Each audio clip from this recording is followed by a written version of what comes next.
Bonjour et bienvenue dans cette émission du vendredi 12 mai dans laquelle je vais vous proposer une petite revue d'actualité faisant le tour de quelques nouvelles intéressantes qui sont sorties ces derniers jours et dont vous n'aurez bien sûr pas entendu parler dans les médias mainstream.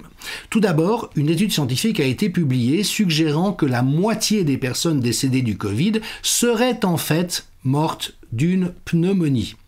De quoi s'agit-il? On sait par exemple pour la grippe espagnole, cette épidémie très tueuse qui n'a rien eu à voir en termes de dégâts avec le Covid-19, à peu près 95% des personnes qui sont décédées, on parle de plusieurs dizaines de millions de personnes, jeunes pour la plupart, ne sont pas mortes de l'infection virale, mais de co-infection bactérienne.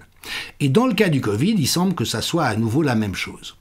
Alors les personnes qui suivent MaWeb TV savent que le SARS-CoV-2 était en fait en circulation depuis le printemps 2019. Pourquoi n'y a-t-il pas eu d'épidémie remarquable entre le printemps 2019 et le printemps 2020? Eh bien pour une raison très simple, c'est que les médecins ont soigné les patients atteints, ne sachant pas dont il s'agissait, avec le remède caractéristique des pneumopathies atypiques, c'est-à-dire l'azithromycine. Et les patients, effectivement, ont été sauvés.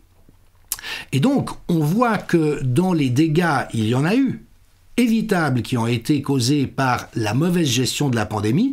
Il y a d'abord le défaut de soins, c'est-à-dire qu'en ne soignant pas les gens, on en a laissé mourir un certain nombre qui auraient été soignés aisément, mais également que l'intubation, qui a été réalisée de manière quasi systématique, souvenez-vous, pour les patients hospitalisés, déjà est une procédure très lourde et très iatrogène, mais qui, de surcroît, est connue pour favoriser le développement de pneumonie.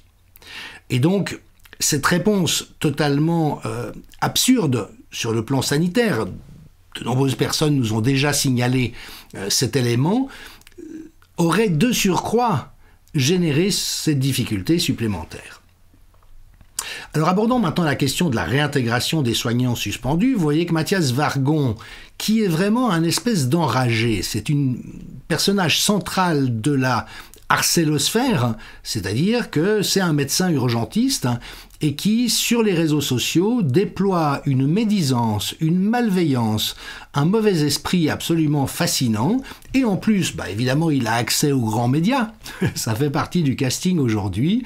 Et donc, lui s'indigne de la décision du gouvernement de suspendre l'obligation vaccinale. Et vous voyez, avec des gens qui commandent, pourquoi réintégrer des soignants qui ont rompu avec les obligations de notre profession? Non, se soumettre à une injection génique expérimentale n'est pas une obligation de la profession. Et puis, ceux qui pensent que la médecine est un vaste complot et que leurs collègues sont des moutons, oui, la corruption est aujourd'hui généralisée dans le domaine médical, et tous ceux qui se sont pliés sans réfléchir à l'injonction en question ont fait preuve d'un esprit moutonnier.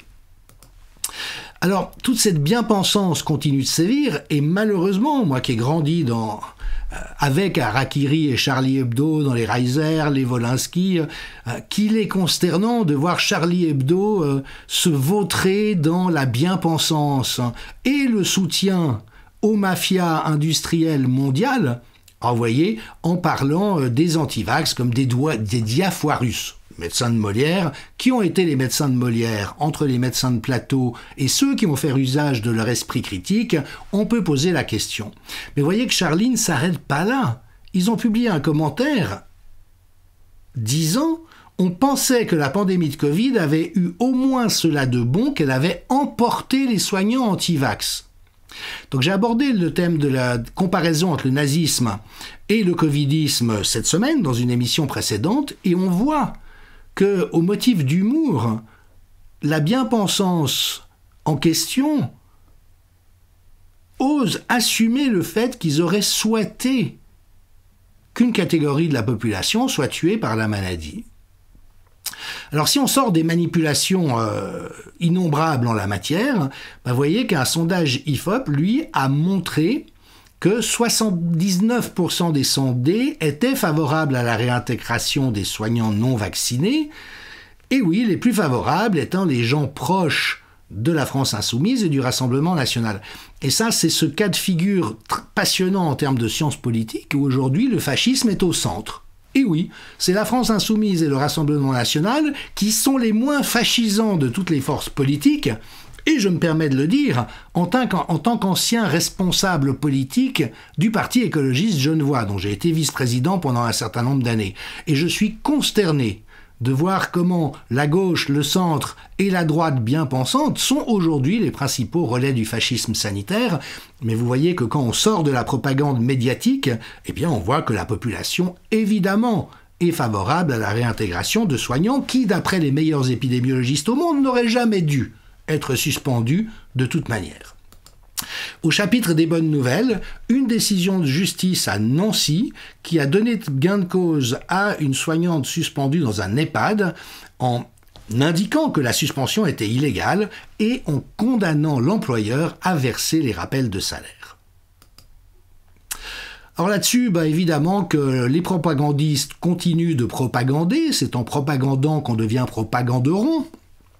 Et donc Rudi Reichstadt, l'inénarrable Rudi Reichstadt, qui, je le rappelle, est impliqué dans l'attribution du fonds Marianne, où il a touché indûment, semble-t-il, des sommes faramineuses pour faire à peu près pas grand-chose, eh bien lui décrit les complotistes, enfin ce qu'il appelle les complotistes, comme ceux qui refusent de douter.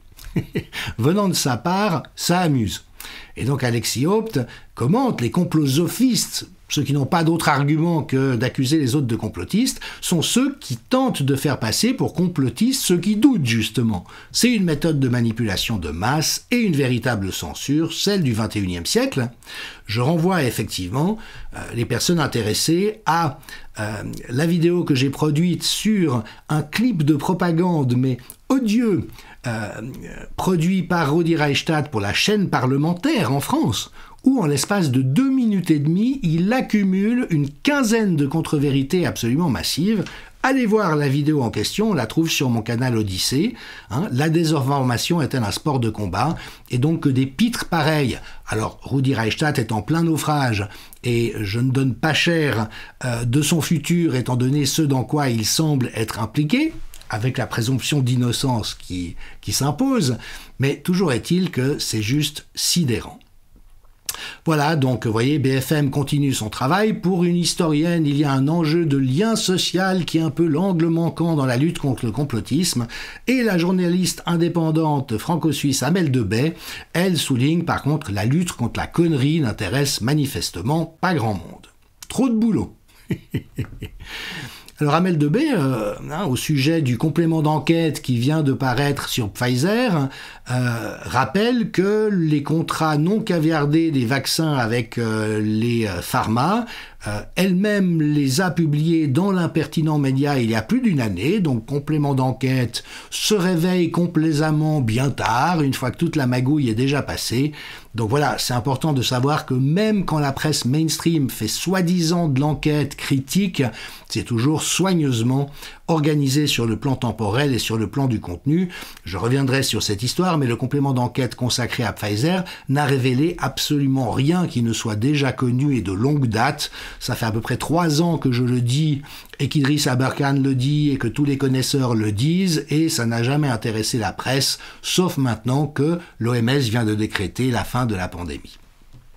Alors Charles Gave, chez Berkoff, vraiment 2 personnes qu'il faut suivre et écouter, lui rappelle avec son franc-parler, il y a 2 sortes de journalistes en France, ceux qui ont un boulot et ceux qui sont honnêtes. Et en rappelant aussi que l'arrivée de Tucker Carlson sur Twitter, c'est la mort de YouTube, mais c'est aussi probablement la mort des médias mainstream, c'est-à-dire qu'ils sont tellement malhonnêtes et déplaisants dans leur manière de traiter les gens que, évidemment, ils sont en pleine perte de crédibilité, d'où cette petite image humoristique où on voit les médias mainstream nord-américains en train de couler, en se demandant mais où est passé notre audimat, pendant que Tucker et Elon Musk se barrent sur une chaloupe de sauvetage. Alors évidemment, le fait que l'information soit libérée sur Twitter, ça la fout mal pour les pouvoirs en place. Et donc vous voyez que la dernière idée du gouvernement français, c'est d'évoquer un possible blocage de Twitter dans son entier pour pornographie. Ça doit être à cause du bouquin de Bruno Le Maire, dilaté comme jamais. Mais cette obsession de ne pas laisser l'information circuler est désormais endémique chez les gouvernements en place. C'est le virus du totalitarisme. Et donc vous voyez qu'en Grande-Bretagne, le gouvernement offre 600 000 livres pour faire de la surveillance, à des contractants, pour faire de la surveillance des médias sociaux sur les narratifs de désinformation. Sachant qu'ils ont été les plus grands désinformateurs, les gouvernements, des 3 années écoulées, on devine un petit peu l'intention que cela cache. À ce sujet, une très bonne idée en France qui est sur la table actuellement est celle du référendum d'initiative citoyenne. On sait comment le peuple français avait refusé de ratifier le traité européen en 2005, et évidemment qu'aujourd'hui nous ne sommes plus en démocratie, donc la volonté du peuple n'est plus suivie d'effet par un ensemble de subterfuges. Et le fait d'adopter un référendum d'initiative citoyenne permettrait effectivement de s'assurer que sur les grands sujets de société, ceux qui comptent, comme De Gaulle en avait pris l'habitude, lui qui était démocrate, aujourd'hui on dit populiste, pour ne surtout pas faire attention à ce que désire le peuple.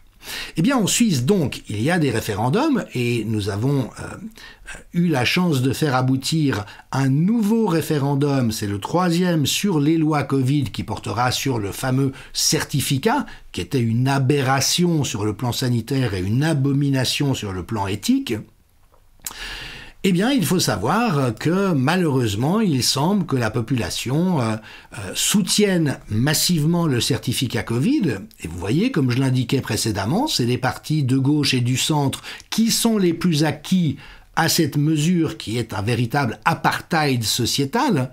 Mais on comprend bien que si la population n'est jamais informée de ce dont il s'est agi, et donc continue de croire qu'il y a eu une épidémie terrifiante, c'est faux, qu'il n'y avait aucun moyen de réagir, c'est faux, qu'il fallait absolument imposer toutes ces mesures de contrainte, c'est faux, et que seule une injection génique expérimentale nous a sauvés du désastre, c'est faux, évidemment qu'elle ne peut pas apprécier à juste titre la situation et donc prendre une décision éclairée par rapport à l'objet de son vote.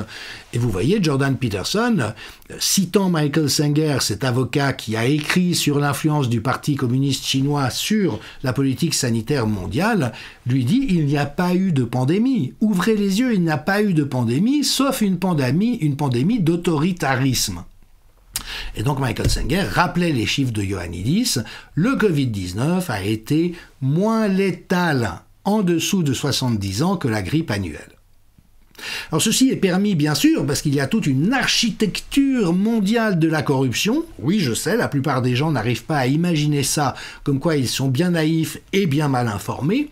Et donc je vous renvoie, en ce qui concerne Tedros, le chef de l'OMS, à ce très bon article de Liliane Helkawam, qui est vraiment une observatrice qu'il faut suivre dans un domaine dans lequel je n'ai personnellement à peu près aucune compétence, mais qui parle des soupçons pesant sur le directeur général de l'OMS d'avoir commandité des meurtres, de la détention arbitraire et de la torture en Éthiopie.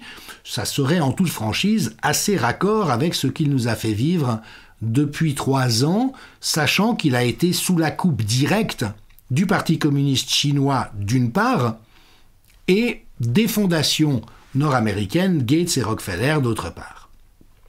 Alors pour illustrer cette démission, mais aussi ce parti pris de la presse, je vous renvoie à une émission qui vient d'avoir lieu sur CNN et où Donald Trump était invité devant un public et la journaliste, qui était détestable comme les journalistes savent l'être aujourd'hui, c'est-à-dire totalement arbitraire, pleine de partis pris, agressive, n'écoutant pas, ne prenant pas la peine de réfléchir, eh bien, l'a bousculé en disant « Mais vous voulez quand même que l'Ukraine gagne la guerre ?» Et Trump a répété à plusieurs reprises « Ce que je veux, c'est que les gens arrêtent de mourir. Si j'étais à la tête de l'État américain, nous aurions la paix en 24 heures. » Et la journaliste insiste « Mais vous voulez bien que l'Ukraine gagne ?» Et lui dit « Mais il n'est pas question de gagner, il est question d'arrêter de tuer des êtres humains. » Et là, le public a applaudi, comme à plusieurs reprises dans l'émission. Et je me permets de le rappeler, vous ne trouverez pas moins trumpiste que moi. On m'a bien sûr accusé d'être trumpiste, mais voilà, j'ai énormément de recul par rapport au personnage, mais pas au point de considérer tout ce qu'il dit, même si c'est intelligent, comme critiquable, ni de croire tout ce que le camp opposé dit de fallacieux et de problématique. Et donc, Idriss Aberkan relève, quand Donald Trump a dit en direct sur CNN qu'il voulait mettre fin immédiatement au massacre de la guerre russo-ukrainienne, le public l'a applaudi 2 fois d'affilée spontanément, et donc, que fait la presse mainstream corrompue? CNN vient d'annoncer qu'il n'y aura plus de public dans ce genre d'émission. Voyez ? Évidemment que tout ça, c'est des détournements d'attention, c'est de l'enfumage, pendant que les vraies questions ne sont pas abordées. Donc Michèle Rivasi, courageuse députée européenne des Verts, le parti dont je viens, elle informe sur le fait que cela fait déjà 75 jours que la décision de la conférence des présidents du Parlement américain d'auditionner la présidente Ursula von der Leyen de la commission à huis clos s'est faite. 11 réunions ont eu lieu sans visite d'Ursula von der Leyen. Voilà, sinon on connaît effectivement ces détournements systématiques. Donc là, vous avez une présentation de la météo des températures au 21 juin 2017 en Allemagne dans la case du haut, 2022 en France, en Allemagne aussi, pardon, dans la case du bas, et vous voyez que on fait alterner les couleurs en fonction du message qu'on veut faire passer. De nouveau, le seul moyen de résister à ce genre de manipulation est de la connaître, de le connaître, ce genre de manipulation, de les connaître, ces manipulations, et puis de les dénoncer en permanence lorsqu'elles se produisent. Libé, jamais en reste d'une audace, nous informe que l'épisode pluvieux que nous venons de connaître pendant des semaines n'est pas incompatible avec la sécheresse. Bien sûr, quand il pleut, il peut faire sec malgré tout. Et Christian Dubuis-Santini lui relève « Libération n'a non plus aucun rapport avec une quelconque libération, mais prône au contraire la plus grande soumission et l'aliénation la plus radicale au discours capitaliste. À quand la promotion d'une appli qui explique que l'eau en poudre sauvera la planète ?» permettra de faire du blé à certains. Et puis, parce qu'il faut toujours préserver sa bonne humeur et son sens de l'humour, je terminerai avec Au Bon Tweet Français, qui est vraiment un compte Twitter qu'il vaut la peine de suivre, plein d'esprit et d'humour bien sûr. Dans la France de Macron, les malades sont asymptomatiques, la pluie est sèche, les commandos ukrainiens sont des gentils nazis, les chromosomes XY sont des femmes s'ils veulent, un pays en ruine ne s'est jamais aussi bien porté, et un président archi-populaire se fait huer partout. Bon week-end à vous, à la semaine prochaine.